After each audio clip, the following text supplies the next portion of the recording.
이렇게 읽겠습니다. 하나님께 가까이함이 내게 복이라. 내가 주 여호와를 나의 피난처로 삼아 주의 모든 행적을 전파하리이다. 아멘. 시편 73편 18절부터 28절까지 본문입니다. 하나님께 가까이함이 복이라. 하나님께 가까이함이 복이라 라고 하는 말씀의 제목입니다. 오늘 본문에서는 하나님을 가까이 하는 것에 관해서 말씀하고 있습니다. 28절에 나와 있습니다. 28절 말씀, 하나님께 가까이함이 내게 복이라. 내가 주 여호와를 나의 피난처로 삼아 주의 모든 행적을 전파하리이다. 이렇게 결론을 내리고 있는데요. 자, 가까이 하다라는 말, 거리적으로 또는 물리적으로 다가가는 것 가리키고 있는 말이죠. 자, 이것은 단순히 어떤 물리적인 거리적인 것만 나타나는 것이 아니라 이 관계를 설명하기 위해서 이렇게 말하고 있는 것이죠. 관계적으로도 밀접하게 되었을 때 너와 내가 구분이 없어지고 점점 하나의 모습으로 연합할 때, 자, 이것을 가까이 한다 이렇게 이야기합니다. 이전에는 하나님과 내가 거리가 멀었죠. 왜냐하면 우리가 아버지의 집을 떠나 있었기 때문입니다. 아버지의 집을 떠난 이유는 내가 스스로 주인이 되려고 했기 때문이죠.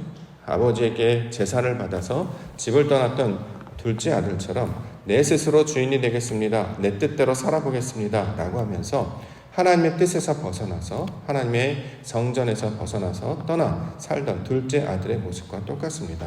자, 거리가 멀었습니다. 그런데 이제 다시 마음을 돌이켜서 아버지의 집으로 돌아갑니다. 그래서 가까워진다. 이렇게 설명하고 있는 것입니다. 누가복음 15장 20절에 보면 이에 일어나서 아버지께로 돌아가니라. 아직도 거리가 먼데 아버지가 그를 보고 측은히 여겨 달려가 목을 안고 입을 맞췄다라는 기사를 기록하고 있습니다. 둘째 아들이 스스로 주인이 되어보고자 세상 가운데 나아갔죠. 자, 이것을 아버지는 마다하지 않으셨습니다. 세상 가운데 나아갔던 둘째 아들은 결국 쫄딱 망해버립니다. 그래서 다시 돌아오게 되는 거죠.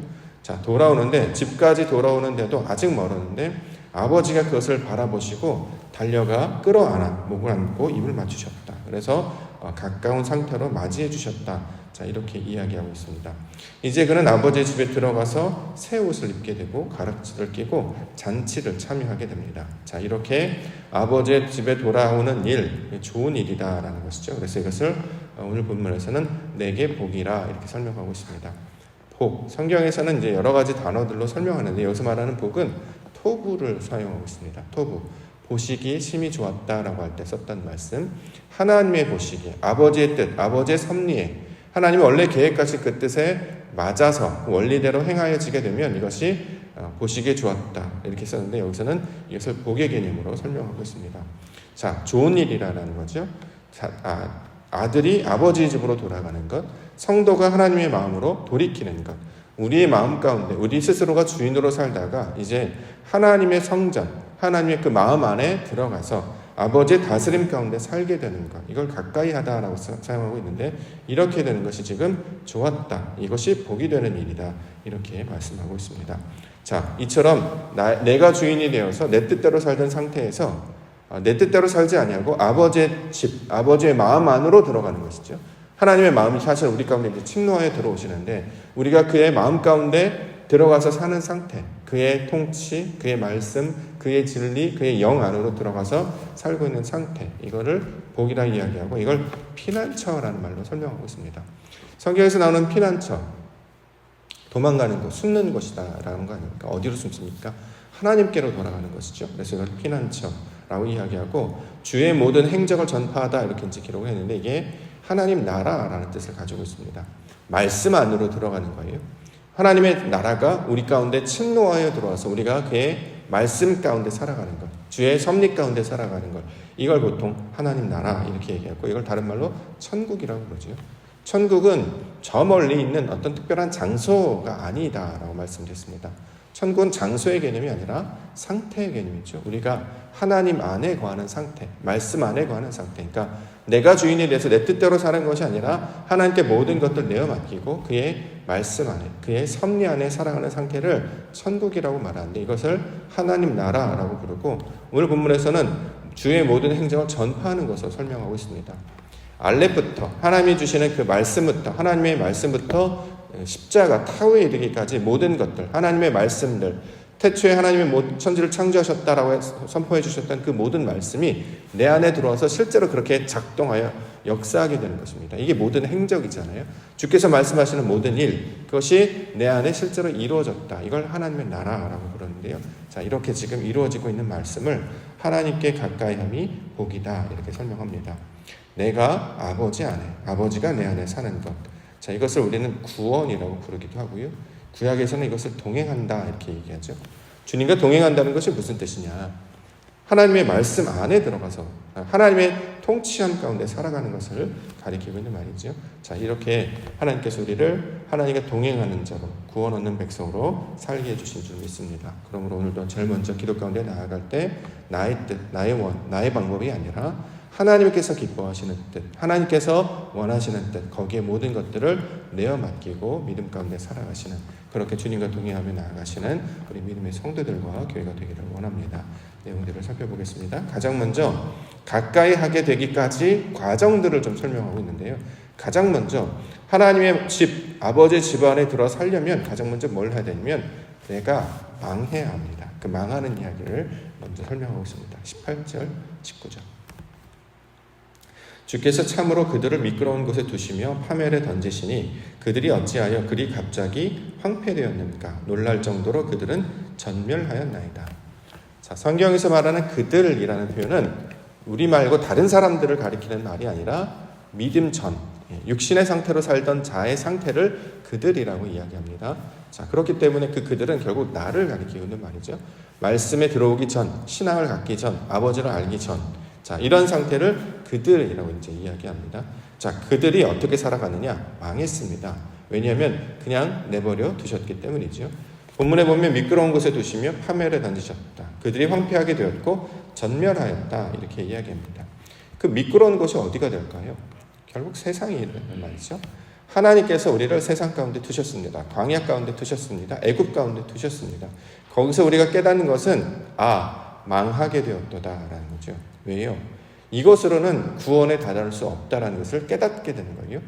우리는 우리 스스로 가지고 있는 능력치가 있습니다. 예를 들어서 지식 있고 우리가 살아왔던 경험 있고 내 능력 또는 어떤 우리 관계 또 어떤 세상에서 어떤 명예 이런 것들이 있죠. 그런 것들로 하나님의 뜻을 깨달을 수 있던가? 몰랐다는, 불가능하다라는 거죠. 세상에서 살아가면 살아갈수록 하나님의 뜻 없이 하나님의 말씀 없이 살아가면 계속 웅덩이에 빠지는 것과 똑같이 바닥으로 계속 꺼지지 결코 올라오지 않습니다.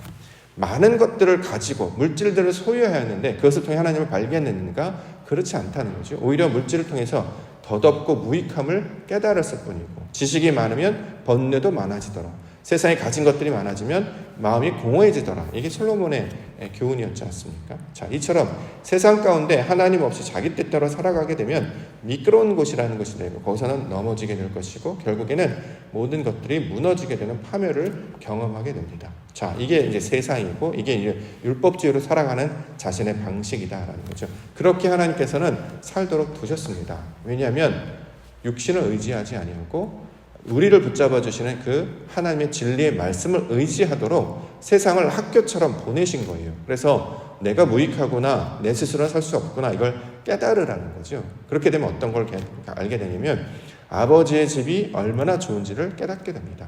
아버지께서 베푸셨던 것이 이게 은혜였음을 알게 된다라는 것입니다. 누가복음 15장 13절 말씀에 보면 아들의 고백, 그 후 며칠이 안 돼요. 둘째 아들이 재물을 다 모아가지고 먼 나라에 가 거기서 허랑방탕하여 그 재산을 낭비하더니, 아버지는 그 재산을 가지고 나가 쓰도록 허락하셨습니다. 왜 허락했냐면 그가 실패할 걸 알고 있었기 때문이죠. 자, 실패를 먼저 경험을 하고 나면 그 비로소 이것이 아닌가 깨달음이 오게 되는 것이고 이때 다시 돌이키게 되는 것, 이것이 하나님의 방식이기도 합니다. 세상에서 우리는 성공할 수 있을 것처럼 많은 사람들이 그렇게 이야기하죠. 이렇게 살아야 된다, 저렇게 살아야 된다. 근데 세상에서 말하는 성공은 가짜잖아요. 올라가 보니까 뭐가 있습니까? 아무것도 없습니다. 저 산에 올라가 보면 아무것도 없습니다. 저 높은 곳에 올라가 보면 아무것도 없어요. 하늘 위에 올라가도 아무것도 없습니다. 거기에 마치 푸른 뭐가 있고 새들이 날아가니까 사람들이 올라가 보려고 하잖아요. 근데 올라갔더니 아무것도 없더라. 근데 내려올 때 아무것도 없습니다 얘기하기 그러니까 그냥 올라가 보세요 이렇게 해서 그러다가 인생 허비하는 건 아니겠습니까? 아무것도 없다라는 거죠.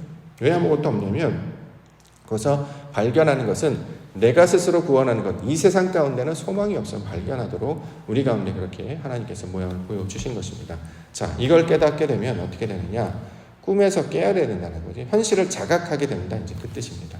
20절부터 주여 사람이 깬 후에는 꿈을 무시함같이 주께서 깨신 후에는 그들의 형상을 멸시하시리이다. 내 마음이 산란하며 내 양심이 찔렸나이다. 내가 이같이 하며 무지함으로 주 앞에 짐승이오나 내가 항상 주와 함께하니 주께서 내 오른손을 붙드셨나이다. 꿈에서 깨다, 각성하다. 우리말로는 이제 정신 차려와 말이 되겠죠. 세상에서 계속 살아가는 것을 꿈의 상태로 묘사를 합니다. 여기서 깨어나야 된다는 거죠. 자, 왜 그렇습니까? 잠자는 상태이기 때문이겠죠. 성경에서 말하는 잠자는 상태라고 하는 것은 하나님의 영, 아버지의 말씀의 뜻을 알지 못하고 자기 생각대로 살아가는 것을 꿈을 꾸는 것과 똑같은 묘사로 표현하는 것이죠. 자, 마치 실제로 꿈에서는 우리가 하늘을 나르기도 하잖아요.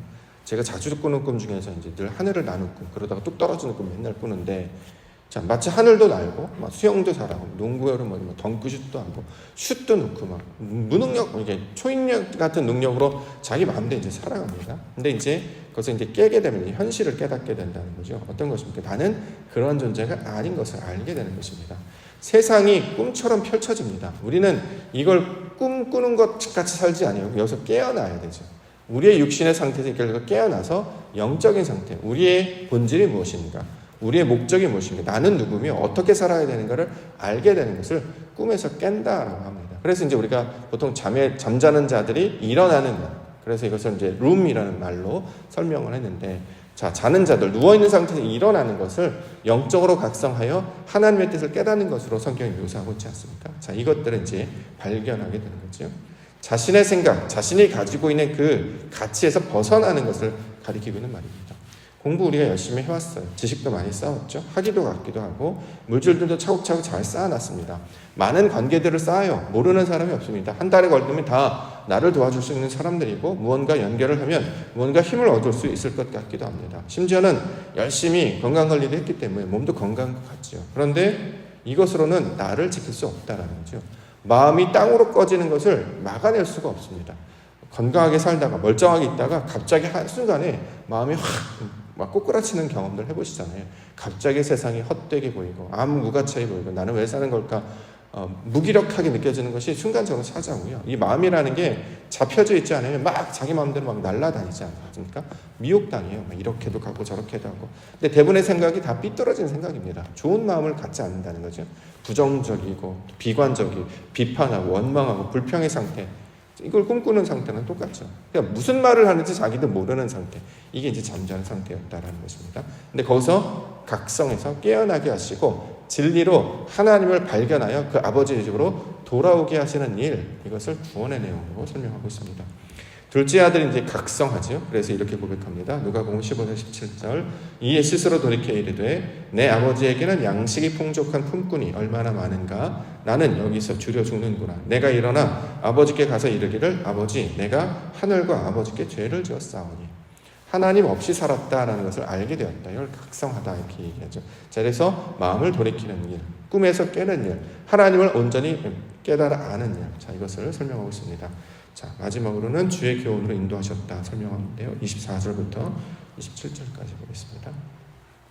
주의 교훈으로 나를 인도하시고 후에는 영광으로 나를 영접하시리니 하늘에서는 주 외에 누가 내게 있으리요, 땅에서는 주밖에 내가 사모할 리 없나이다. 내 육체와 마음은 쇠약하나 하나님은 내 마음의 반석이시요 영원한 분기시리라. 무릇 주를 멀리하는 자는 망하리니 음녀같이 주를 떠난 자를 주께서 다 멸하셨나이다. 자, 하늘에 올라가 보니까 아무것도 없어요. 자, 아무것도 없다는 것은 이것 가운데 뭔가를 가르쳐 주시는 의도가 담겨져 있다는 거죠. 실제로 어떤 재산의 존재, 보여지는 것이 없습니다. 그 안에 역사하시는 하나님을 발견하라고 하늘을 설명하는 것이고 산을 말하고 있는 것이요.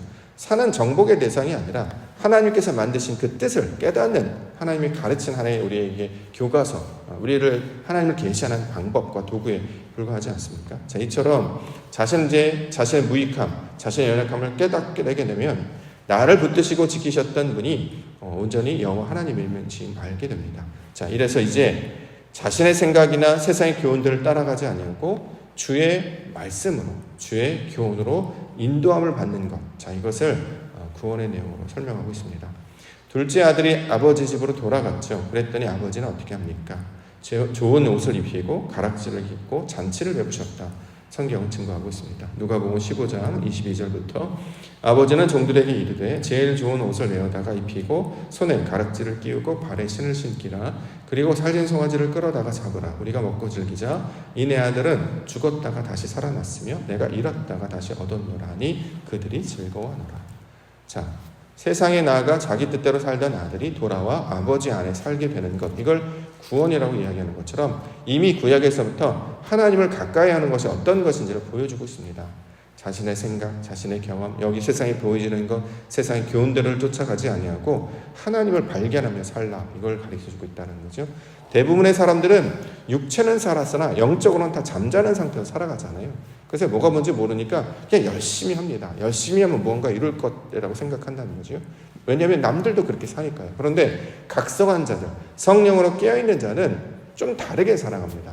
열심히 안 살아간다는 뜻이 아니라 목적과 방향이 분명해진다는 거예요. 그 목적과 대상이 무엇입니까? 하나님의 나라가 내 안에 이루어지는 거예요. 이걸 이제 우리말로 이제 구원이라고 얘기하는데, 하나님의 뜻을 이루며 사는 인생, 하나님의 성분과 속성이 내 안에 들어와서 내가 하나님의 상태로 살아가는 것을 가르쳐주고 있는 말입니다. 우리의 목적이 무엇이냐면 하나님의 모양과 똑같은 모양으로 우리가 점점 변하게 된 것, 그것을 소망하며 살라라는 거죠. 그러면 물질에서 자유하게 되고요, 환경에서 자유하게 되고요, 모든 사람의 생각에서 벗어나게 됩니다. 왜냐하면 하늘과 같은 마음을 품었고요, 산과 같은 마음을 품었기 때문이죠. 자, 하늘과 같은 마음만 품어도 조금만 높이 올라가도 세상의 모든 것이 다 똑같아 보이고 조그매 보이잖아요. 문제가 문제로 보이지 않는다는 거죠. 근데 더 높이 올라가요. 하늘의 모양으로 보게 된다면 세상의 것들은 아무것도 아닌 것을 이제 깨닫게 된다는 것입니다. 이처럼 하나님은 그 마음을 품으며 살게 된다는 거예요.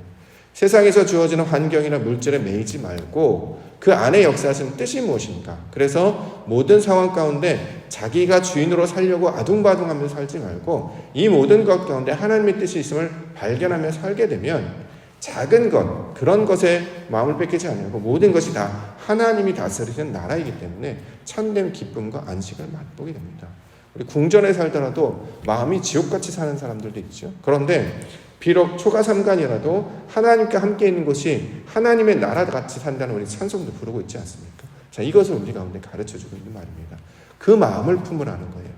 하나님이 거하시는 우리 마음 가운데 하나님이 거하시는 마음의 상태로 그런 성전을 살게 될 때 이게 진짜 하나님께서 우리를 부르신 거룩함과 백성들의 모습이 된다는 거죠. 참된 안식과 평강과 은혜를 맛보는 백성으로 우리를 불러주시는 줄 믿습니다. 놀랍게도요, 세상은 열심히 하는 것 같은데 손에 잘 안 잡히잖아요. 온전히 반대로 이제 사는 거죠.